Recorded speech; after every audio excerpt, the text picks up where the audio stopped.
山形大学理学部4年高橋正義です。人文学部3年羽田遥です。工学部4年柴田秀則です。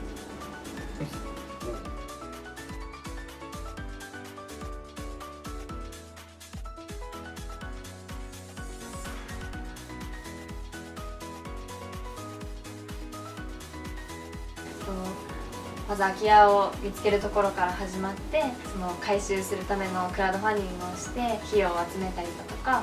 リノベーションも大きく3回にわたって行ってオープンまでやってきました。さまざまな観光客の人とかお世話になった方々を招いて山形の魅力を最大限楽しんでもらえるようなゲストハウスとして運営していきたいと思ってます。高校の時から数学がすごい好きで、大学でも数学を専門的に勉強したいなって思ってたのが一つと、あと浪人を自分は経験したので、その時にやっぱり国際交流に興味を持って、数学と国際交流ができる地元の大学、山形大学を選びました。私はその国際交流が好きで、旅が好きで、いろいろなゲストハウス回ってきたんですけど、ラスケハウスに来て山形のことを知ってもらいたい、日本のことを知ってもらいたいっていうのはもちろんなんですけど、自分についてもより深く知ることができる場所だなと思ったので、